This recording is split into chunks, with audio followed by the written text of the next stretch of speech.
terroristes. Bon allez les mecs, il faut que j'y aille, faire ma prière là.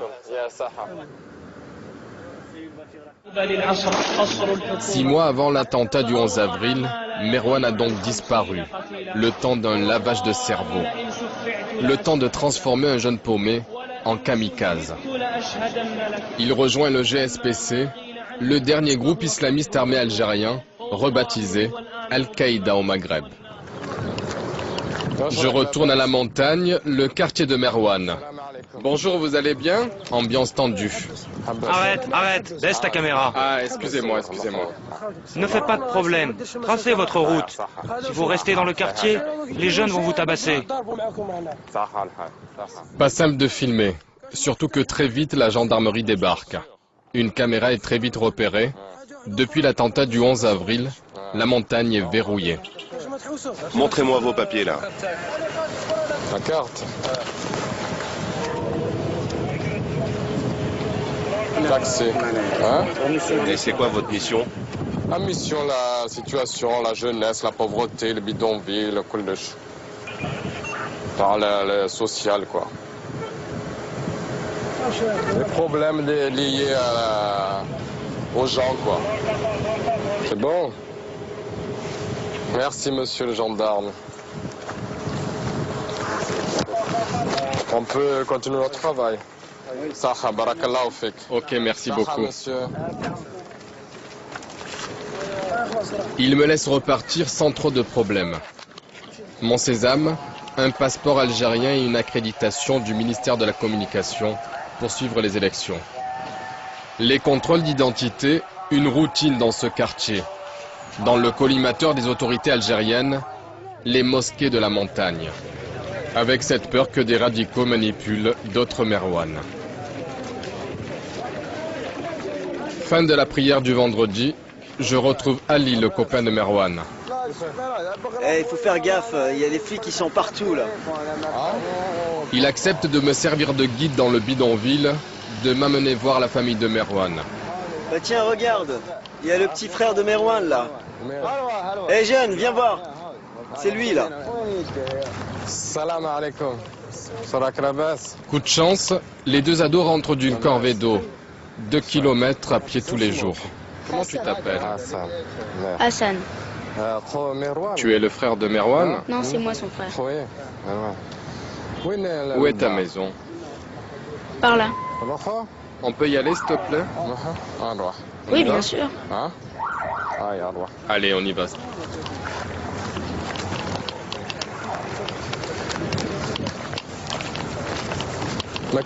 Vous n'avez pas d'eau à la maison?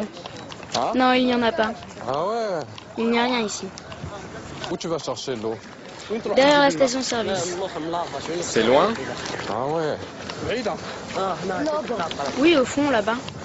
Combien de litres tu ramènes par jour? Combien de litres par jour? Combien de bidons par jour? Entre 10 et 15. Enfin, quand je trouve des bidons. Il n'y a pas beaucoup de bidons à la maison. Ça manque. 15 bidons. Ah ouais. Allez-y, je vous en prie. Des murs en parpaing et de la tôle ondulée, tu ramènes par jour. Combien de litres par jour? Combien de bidons par jour? Entre 10 et 15. Enfin, quand je trouve des bidons. Il n'y a pas beaucoup de bidons à la maison. Ça manque. 15 bidons. Ah ouais. Allez-y, je vous en prie.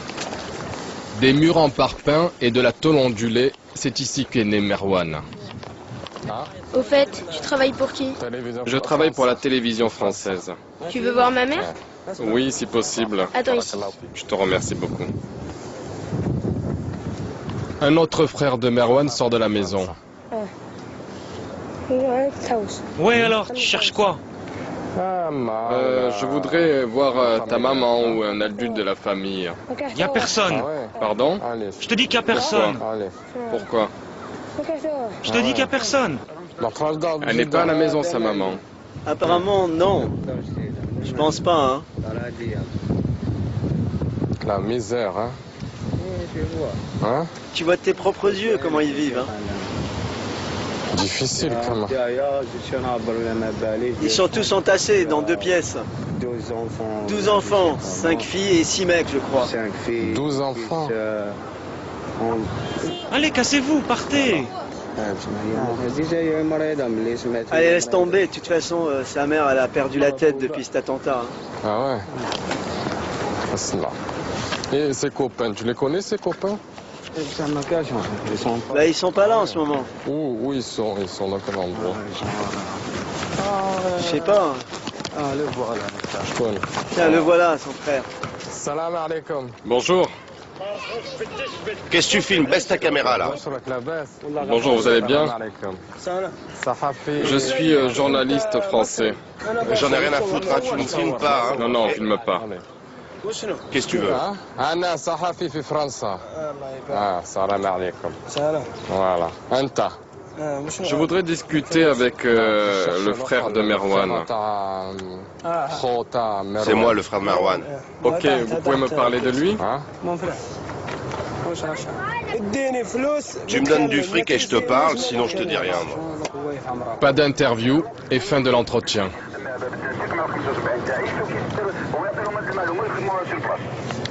Passeport. Des policiers, cette fois-ci en civil, interviennent de nouveau. Ils nous demandent de quitter le quartier. Le frère de Merwan en profite pour s'éclipser. Policiers, gendarmes, agents en civil, les forces de l'ordre ont pris à présent le contrôle total des lieux. Merci beaucoup et salut. Plus personne ou presque n'accepte de nous parler. La dernière fois que Merwan est venu à la montagne, c'était pour menacer sa famille, surtout sa sœur. En islamiste pur et dur, il refusait l'idée qu'une fille travaille. Toujours à la recherche de réponses sur Merwan, je me rends dans le quartier où il venait se faire quelques dinars en vendant des sardines. Sûrement pour payer sa drogue, il fumait beaucoup et en vendait. Ici, tout le monde le connaissait. Ah oui, lui c'est celui qui vient de la montagne. Ouais, il est d'ici. Ça c'est un ancien délinquant.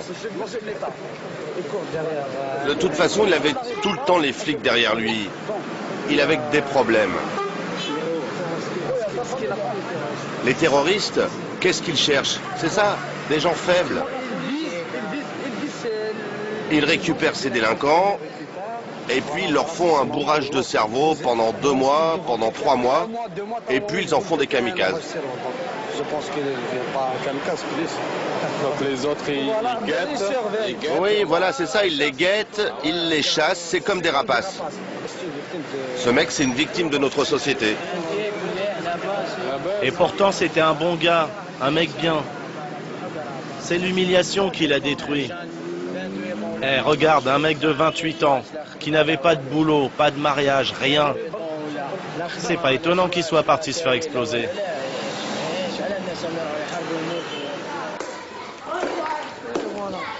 La montagne, un ancien bastion du fils, le front islamique du salut.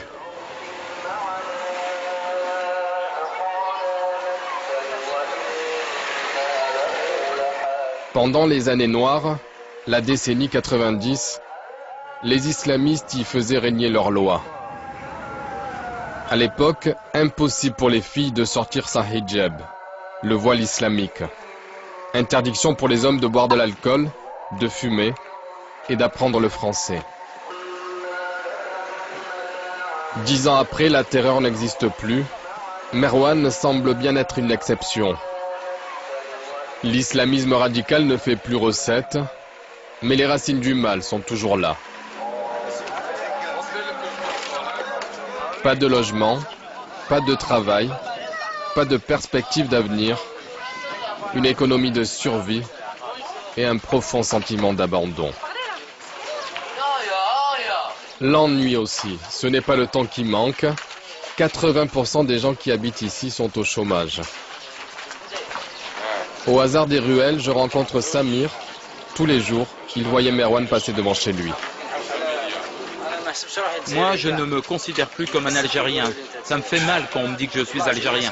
Et je m'excuse de vous dire ça. Vous n'avez pas de logement, rien? Pas de logement, rien. On survit, c'est tout. Les logements, je vais vous dire, c'est pour les gens de la haute, c'est pas pour nous.